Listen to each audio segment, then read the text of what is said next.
The new year is upon us. It's an exciting time, and I do one very, very important thing every year. And no, it's not setting New Year resolutions, and no, it's not buying Christmas gifts for my loved ones, hashtag consumerism. It's actually doing a year-end review, and here's how. What's going on, guys? For those of you who are new here, my name is Kevin Jubal. Now, what is a year-end review and why should you do it? A year-end review is a systematic way of looking at the past year, the past 12 months of your life, to see what went well, what didn't go so well, so that you can more intentionally design your life for the next year. Do the things that are actually gonna bring you closer to your ideal vision of your life. So the year-end review is something that I do every single year, and the template changes. I draw from other people, from other examples, I add my own, I change things around, and this is one that I'm very happy with. I'm gonna share it with you, walk you through. You can find a link to this exact template down in the description below. So let's get started. The first part is I'm grateful for. Gratitude is one of the most important things to keep things in perspective so that you don't become a victim to circumstance. And it's actually one of the things I do in my daily journaling habit, which is 3 gratitudes every morning.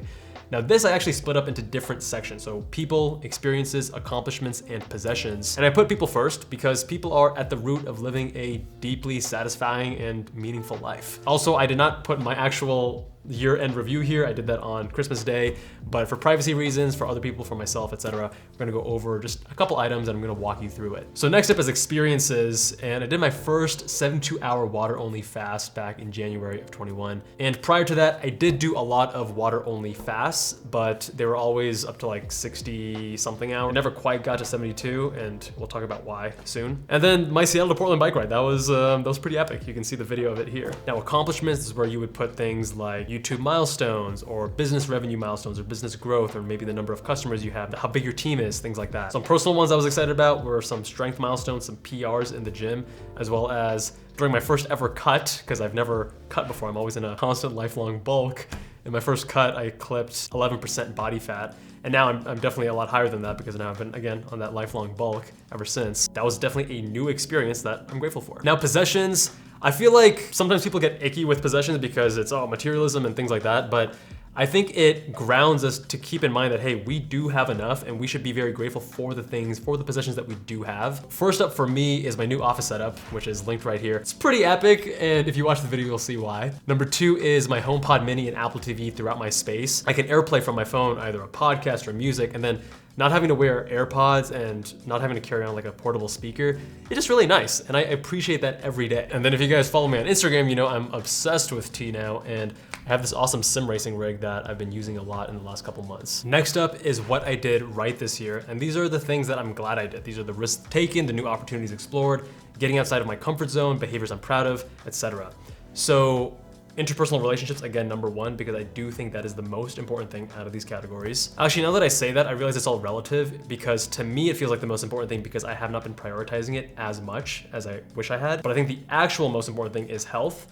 That is something that I do prioritize. So then for me, relatively, I don't see it as super important because I just know day to day, I'm gonna be spending a lot of time and effort in maintaining and improving my health. So anyways, interpersonal relationships, I've been really leaning into the whole prioritizing family thing and just thinking of experiences and activities we can do together. So one thing I did this year was buying a jigsaw puzzle and always having a jigsaw puzzle at home ready to go because myself, my mom, my brother, we all enjoyed working on it together. It got people away from the TV, more interacting, more fun, more memories. It's and then at the end you can even like glue it together and hang it up if you want to. It's kind of cheesy, but next up is pleasure and fun. Getting outside of my comfort zone was a big lesson. I think it's something I've tended to do in the past, but I took it to a whole new level this year, and some of that I will elaborate on. Some of it I probably won't. Yeah, boy. Nice and hot. Hot and spicy meat. When it came to health and fitness, I took working out and nutrition a lot more seriously, and I need to find the exact number, but I missed fewer than 10 workouts this year, and most of them were due to legitimate reasons like I pulled something in the middle of the workout or the day before and I didn't feel comfortable working out. But making the gym, the Iron Church, just a central part of my life was a huge lesson learned. Next up is career and professional. So for me at Med School Insiders, a huge focus this year was on company culture. If you're a student, then it could be something like getting a certain GPA or making some progress towards your MCAT or some other extracurricular experiences, maybe research publications or getting involved in a lab. And then under other, I bought 7 different online courses. I'm really investing in myself, and part of the issue with that is that I spread myself a little bit too thin. I didn't get through all those courses. I definitely learned a lot by doing so. And then leading to the whole systems and automating tasks, decreasing friction for desired behaviors, etc. and doing that through a smart home system was very rewarding. Next up is what I learned this year, and we still have those 5 categories, which will not be there in the next section. I'll tell you why. Now, under pleasure and fun, I really enjoyed diving deep into a new hobby, a new obsession, which was tea. Tea and I guess track days were the 2 main things in 2021 that I really went deep in, spent a lot of time. And then talking to you guys on Instagram or whatever, and trying to teach, whether it's YouTube videos, Instagram videos, trying to teach others who are just a little bit more beginner than me, because I'm only, a few months into it. I can't be that much of an expert.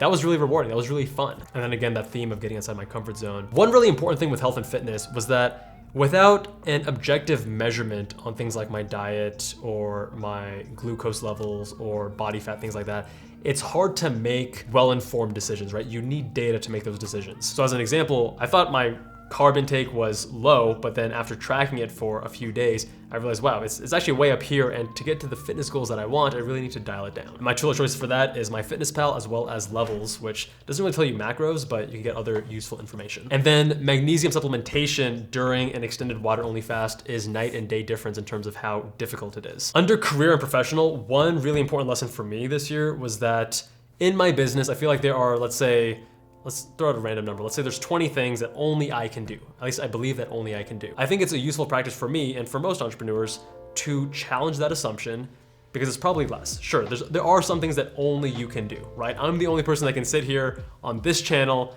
and speak to the camera. If it was someone else, it'd be kind of weird. It shouldn't be called my name under this video then. But out of those 20 things, maybe there's only 5 things that only I can do, and the other 15 someone else could do. That's a really big lesson in terms of building and scaling a business. Next up is, what do I want to improve on next year? And I recommend keeping this to 10 items or less, because otherwise the list gets really long and then you have too many things that you want to improve on, and then none of it actually happens. So one of them is a fitness goal. I have some financial goals. I have some business goals. I have a lot of different goals here. Some interpersonal changes that I want to make. But the more important section is underneath, which are the actionable steps to work towards those goals. Because having the goal and wanting something is pretty useless. Like, no behavior change or very minimal behavior change is likely to result until you say, what actionable steps can I actually take to make it happen? So for example, one of the things I wanted to improve on in this next year is not being on my phone as much. I feel like it's gotten beyond the point that I think is optimal. So I'm putting my phone on grayscale and I'm reducing the white point, so using my phone is less appealing. It's a systematic change that doesn't rely on my motivation or discipline to not use my phone, right? Once I pick it up, I'm like, ooh, that screen is like not very appealing. And I've actually been doing this for the last week, and it definitely has made a difference. Another one is those courses, and since I have so many and I want to make more progress, I'm making a weekly time slot to really focus on just courses. This is the section where you really want to think systematically. What can you actually change in your life? What systematic change can you make in the systems around you, your environment, that will help you make the behavior change you want? Telling yourself you're going to exercise more, that's not useful. Saying that I'm gonna add exercising to my calendar, that is useful. That's something that I did in 2021. That was a big reason why I didn't miss many workouts this year. Now, when you're working on this part, again, this is the most important part of this whole exercise, make the changes there. So if you want to put something in your calendar, do it right then and there. If you are gonna wait until the new year to do it, it's just a lot less likely to happen. So if you have quarterly goals, monthly goals, daily, weekly, whatever it is, put it on your either task manager or your calendar, and that will make a huge difference. Next up are stretch goals and bucket lists. So these are things that aren't really likely to occur in the next year, but you wanna make progress and work towards, and this is a reminder. So I actually have a reminder on my task manager to review my stretch goals and bucket lists once per quarter. And then finally, we have these rapid fire questions. There's 21 of them. The original list was borrowed from someplace. I would give credit if I knew where they were from, but there have been some changes, and some things deleted, some things added, some things changed around. This is a fun part of the exercise because it asks questions that you may not normally think about. Like when you say what you want to do better, or what you learned from this year, you may answer differently compared to like, how did you suffer differently in 2021? You may get some different insights from that. Or what new thing did you spend a large dollar amount on, which for me was obviously tea and track days. And I really like this question.